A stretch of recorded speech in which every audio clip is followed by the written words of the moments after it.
อ้ายเราโทรมาพอดีโดยสบายดีอ้าย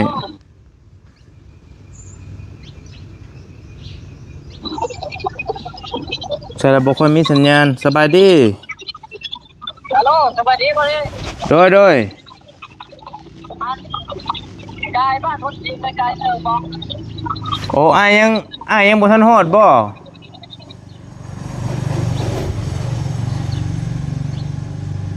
ตอนนี้บ่ค่อยมีสัญญาณ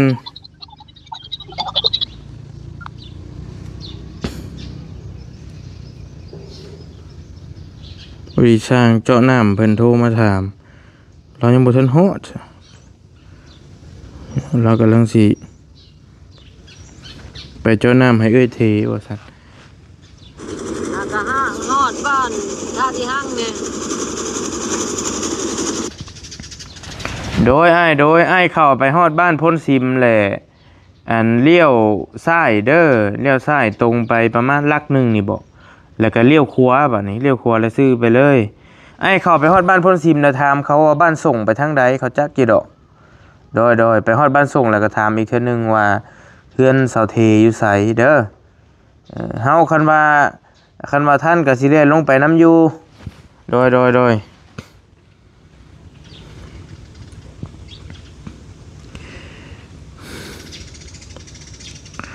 รีทางไอ้สร้างเจาะน้ำเรากำลังโทรมาถามพี่น้องเนาะนึกว่าเราเจาะอะไรได้เพราะว่าบ้านเราก็ไกลว่าซั่นเพื่อเราสิฮอดเราก็ได้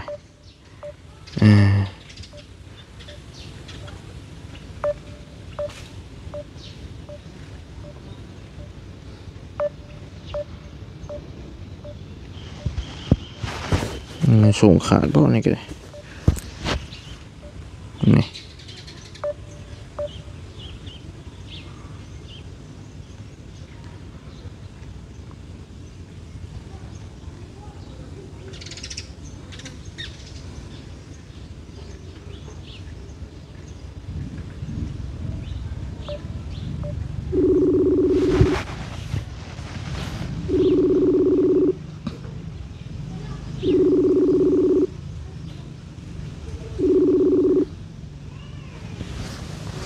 ฮัลโหล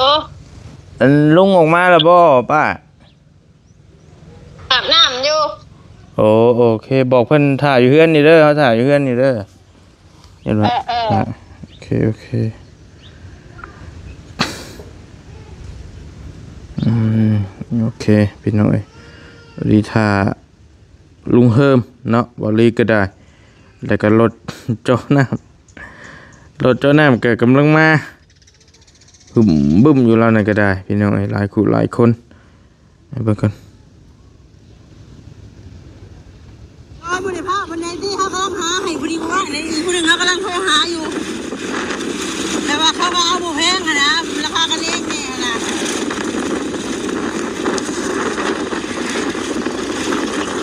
เสียงลมเดี๋ยวเขาติดต่อสั่งอยู่บ้านคนซิมก่อนคันว่าได้ใส่บอกอีกเทื่อนึงเด้อโอเคบ่ได้ฟ้าวดอกเพราะว่าเงินเฮาก็บ่ทันพอหั่นน่ะมีแต่เฮาอยากให้เรามาเบิ่งแล้วก็ตกลงราคากันแล้วก็ให้เราเขียนไม้จดไม้ให้เฮาว่าต้องใช้ไม้หยังแน่หั่นนะแล้วก็เฮาสิได้สั่งไม้มาถึกถ้าสั่งไม้มาครบอีหยังมาครบเบิดแล้วก็สิแม่นให้เราเริ่มเฮ็ดเลยหั่นนะถ้ามีเงินพร้อมหั่นนะตอนนี้เงินค่าสร้างอีหยังก็ยังบ่ทันพอดอกก็ถามกันไว้ก่อนเนาะ ขอบใจหลายๆเอ้ย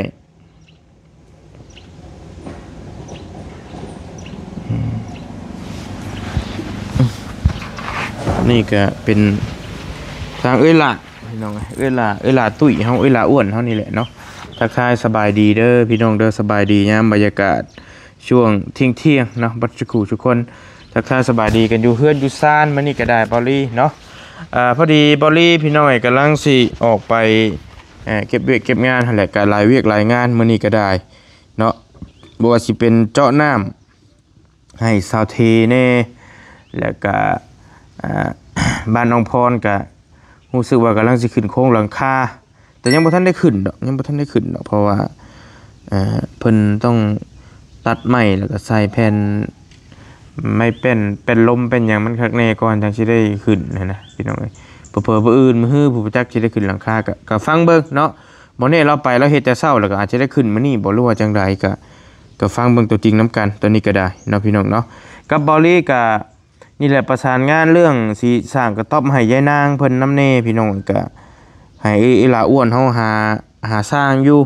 เพราะว่าสร้างคนพื้นที่แถวนั้นแหละเฮ็ดซ้ำเฮ็ดได้ว่าซั่นซะโดยโอเคกันขนาดนั้นก็ได้อยู่แต่ว่าเดี๋ยวโทรหาเราติดก่อนจะเฮ็ดบอกจะได้เฮ็ดช่วยซ้ำเฮาช่วยได้แล้วก็ให้เราหาสร้างแบบธรรมดาแน่หั่นนะบ่ให้เอาราคาแพงปานใดเพราะว่างบเฮามันก็ค่อนข้างจำกัดว่าซั่นซะพี่น้องตัวเฮาสิช่วยอันยานางนี่ก็ได้บริตอนนี้ก็เมื่อวานนี่หั่นแหละบริซื้อเสาไปเพราะว่าตอนแรกหั่นบริมีเงิน 9,000 บ่มีเงิน 7,000 แล้วบริซื้อเสาไปมันก็เบิด 3,000 กว่าบาทเลยมันก็ยังเหลืออยู่ 3,000 ซะนำบรินี่แล้วก็บัดนี้แล้วบริได้รับข่าวดีตื้มถือโอกาสมาแจ้งข่าวดีพี่น้องตื้มเพิ่มเติมเลยกันแล้วกันเนาะเพราะว่ามีทางเมลำดวนพี่น้องทางเมลำดวนเพิ่นฝากเงินมาให้บริตื้มไว้ซอยยายนางอีกว่าซั่น$300เนาะพี่น้องเนาะเพิ่นฝากมา$300ก็ถือว่าได้เงิน 9,000 ปลายนี่มั้งพี่น้องคูณ3ได้ 9,000 กว่าบาทเนาะก็ถือว่าได้รับข่าวดีตื้มพี่น้องเอ้ยแต่ก่อนนี่$300มันได้หมื่นน้อยๆหมื่นปลายๆพุ่นเด้เดี๋ยวนี้บ่ได้ยอมเดี๋ยวนี้พี่น้องเอ้ยป้ายอมหาว่าเงินลงเฮงเนาะบอลลี่เบิ่งเรทนี่เห็นบ่อันนี้เรทอยู่ฝั่งไทยนี่32บ่32 บาทต่อเหรียญนึง32ปลายๆแต่ว่าอยู่ฝั่งลาวนี่มัน31น้อยๆได้พี่น้องเอ้ย31ปลายๆถือว่ามันลงแฮงช่วงนี้เงินแบบเงินเหรียญค่อนข้างสิลงหลายแฮงนะพี่น้องเอ้ยโอ้เงินหมื่นเงิน300เหรียญนี่บ่ฮอดหมื่นแต่เก่ามันได้หมื่นน้อยๆพุ่นได้15,000สิบ่จังซี่นะก็บอลลี่ก็จะเก็บไว้สมทบเนาะพี่น้องเนาะขอบใจหลายๆเด้อทางเมลำดวนเพิ่นอยู่ทางต่างประเทศเพิ่นเป็นคนกัมพูชาว่าซั่นเนาะตามที่เพิ่นบอกมาได้เพิ่นเป็นคนเขมรเพิ่นว่าแต่ว่าเพิ่นเว้าภาษาลาวฮู้เรื่องเนาะฟังลาวฮู้เรื่องเบิดว่าซั่นได้แต่เพิ่นไปอยู่ฟังเมืองนอกเมืองนาพุ่นเนาะว่าซั่นพี่น้อยเมลำดวนเพิ่นก็ซอยยายนางมาเพิ่นเห็นแล้วเพิ่นก็กระบะเพิ่นก็ได้เนาะอยากซอยลาวเพิ่นว่าจักสิเฮ็ดจังไดสดซอยกันผู้เล็กผู้น้อยว่าซั่นมีแต่ก็เราได้รับข่าวดีตื้มแล้วพี่น้องเด้อแล้วก็บริรวมเงินทั้งเบิดหั่นก็มีอยู่ประมาณ 16,000 ปลายๆนี่แหละ 16,000 บาทปลายๆแหละก็ฟังไปเพราะว่าบริซื้อเสาหมู่บ้านนี่ก็มันก็เบิดหลายเติบเนาะมันเบิด2 ล้านปลายเพราะว่าเป็นเสาไม้แก่นนะบริเป็นไรเบิ่งพี่น้องก็ว่าบ่แพงดอกบริมันอยู่ได้หลายปีว่าซั่นไม้แก่นว่าซั่นพี่น้องเนาะถ้าเสาแบบเข้าไปตัดเอานะมันสิบ่ค่อยโอเคปานใดเพิ่นว่านะเสาแบบว่าไม้แก่นนี่นะมันถือว่ามันงามแล้วนี่ก็ได้เนาะกำลังให้ล่ะประสานงานอันน่ะหาสร้างอยู่ก็คือบ่รีเว้าหั่นแหละบ่อยากได้สร้างที่มันแพงปานใดต่างเฮ็ดต่างซอยกันเบิ่งงบเฮานี่แหละพี่น้องเนาะเฮ็ดแบบพอดีต่ำๆบ่ต้องมีตารางเที่ยงก็ได้เราว่าและเบิ่งตัวจริงก่อนเราว่าบ่ต้องมีตารางเที่ยงแล้วก็เฮ็ดซ้ำเฮ็ดได้หั่นแหละว่าซั่นพี่น้องเนาะซ้ำใดซ้ำหนึ่งเนาะคือว่าหั่นแหละก็ฟังไปตัวนี้ก็ได้จักสิได้ซ้ำใดแล้วแต่นี่ก็เงินที่น้ำบอรี่อยู่นี่ก็ต้องได้ไปซื้อตีนเสา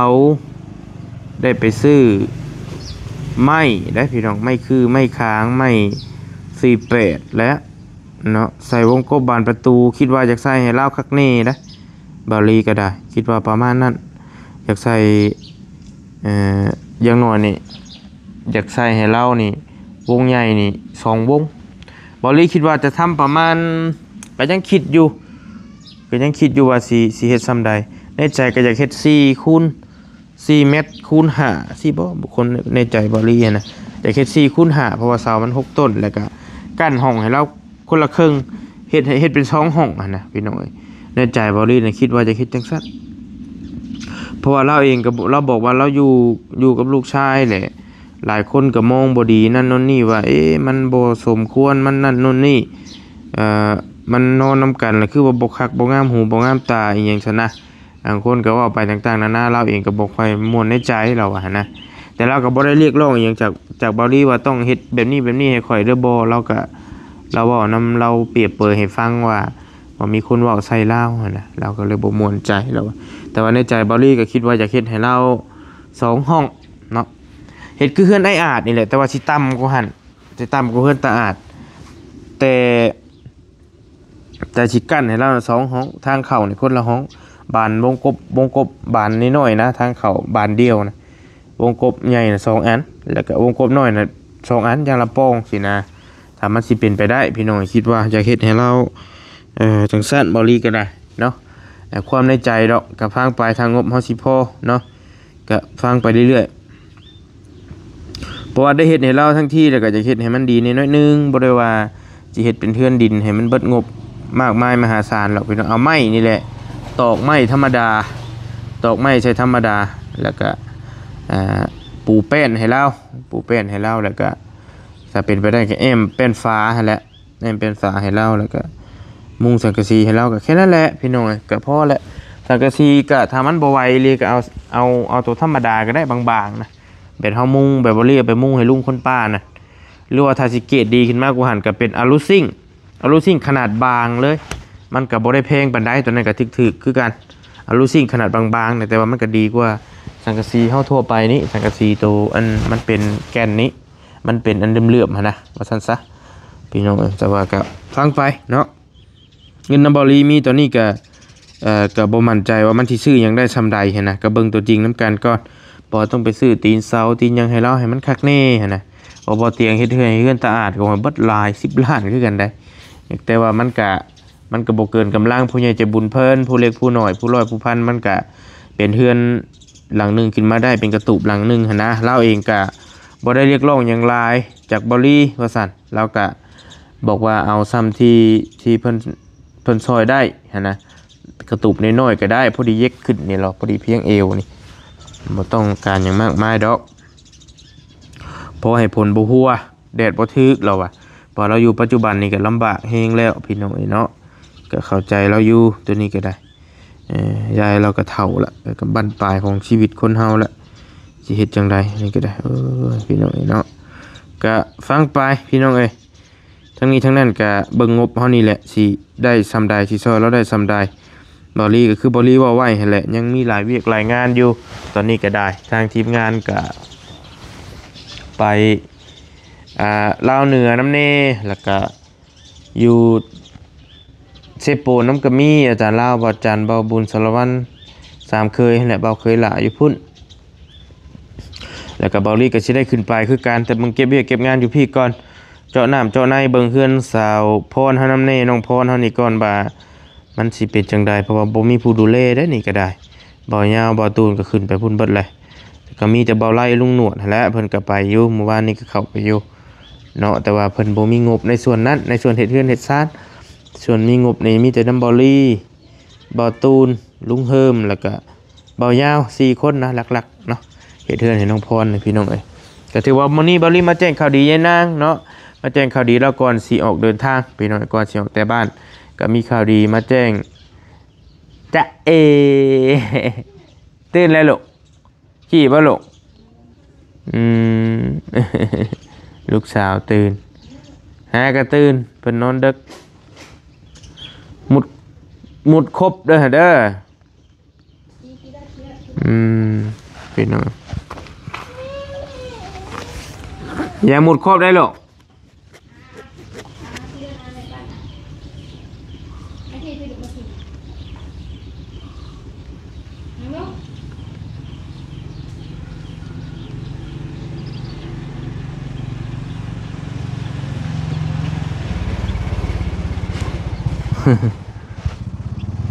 ลุงเฮิมบ่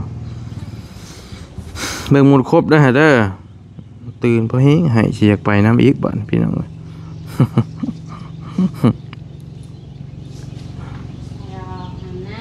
ทำน้ำเนาะ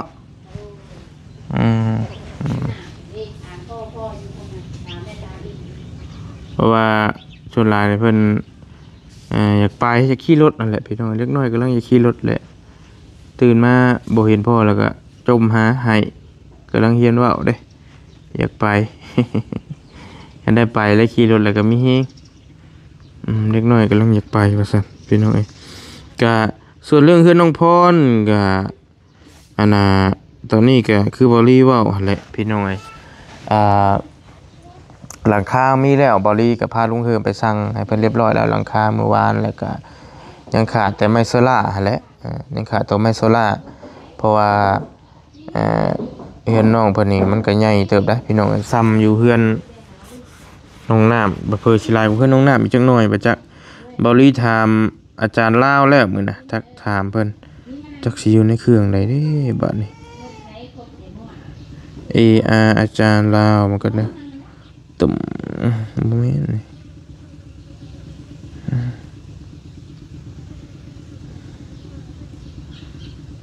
บอลี่ถามอาจารย์เพิ่นมื้อนั้นหั่นเพิ่นบอกว่าเพื่อนน้องน้ำหั่น19 ล้านว่าซั่นป้าตัวถือว่าหลายเติบระดับหนึ่งเด้พี่น้องเอ้ยเนาะ19 ล้านกีบตีไปเป็นเงินบาทก็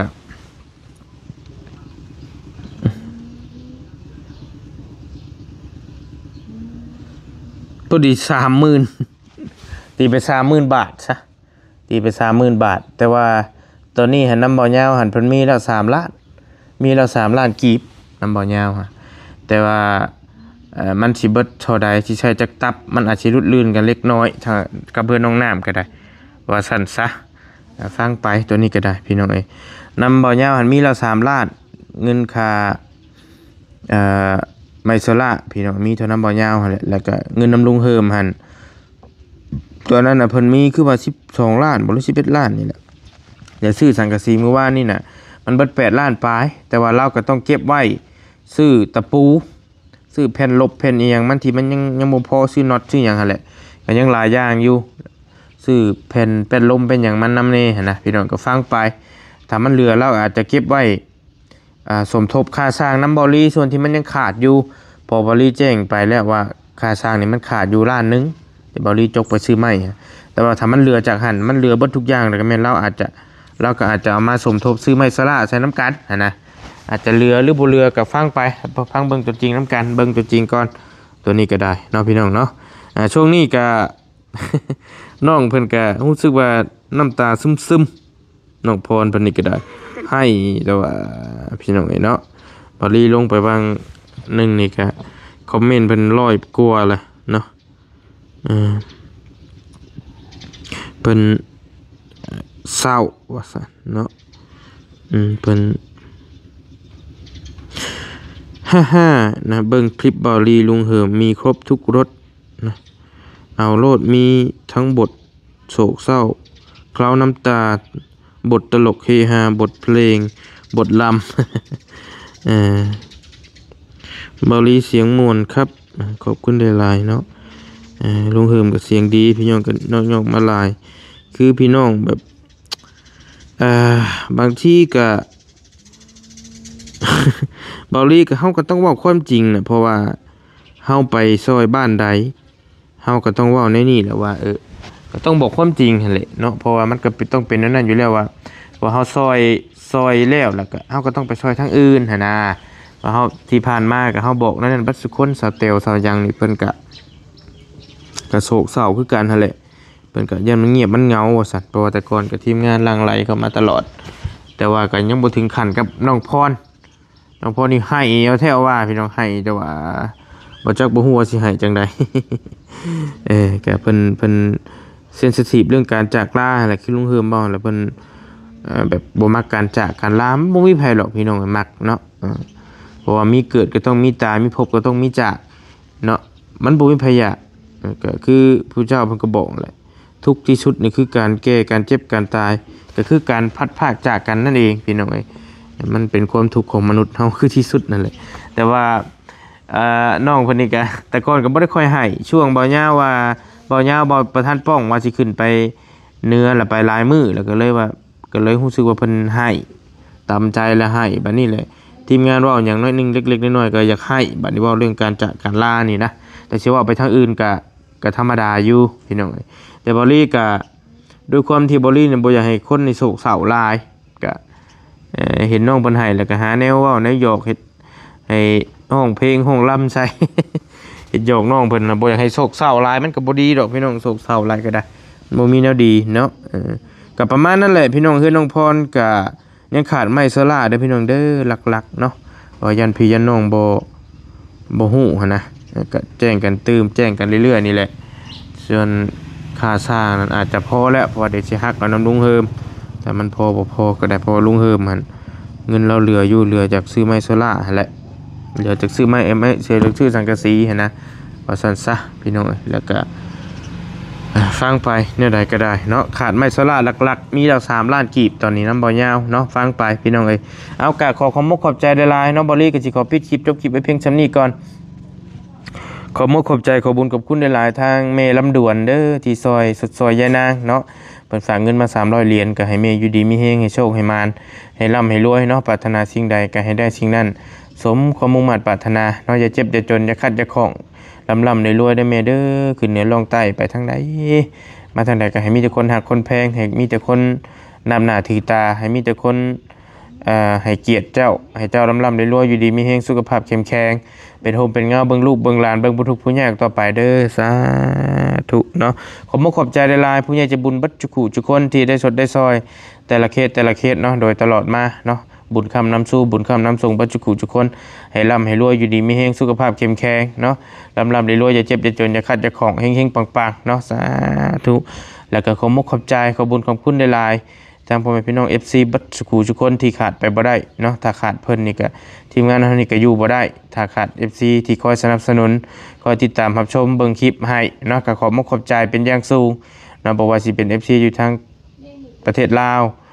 ภายในหรือทางต่างประเทศเนาะประเทศใดก็แล้วแต่ขอบใจขอบบุญขอบคุณเป็นอย่างสูงอยู่ดีมีเฮงส่งมาร่ำรวยอย่าเจ็บอย่าจนอย่าขัดอย่าของขึ้นในลงใต้ไปทางใดมาทางใดกะให้มีแต่คนหักคนแพงให้มีแต่คนนำหน้าถือตาร่ำรวยเด้อเฮงปังขึ้นยงมวยลงจักเทือเนาะสาธุเอาสำหรับคลิปนี้บอลลี่ขอตัวจบคลิปเดินทางเนาะเดี๋ยวสิไปเวียกไปงานต่อแล้วจังว่ากันพี่น้องบ๊ายบาย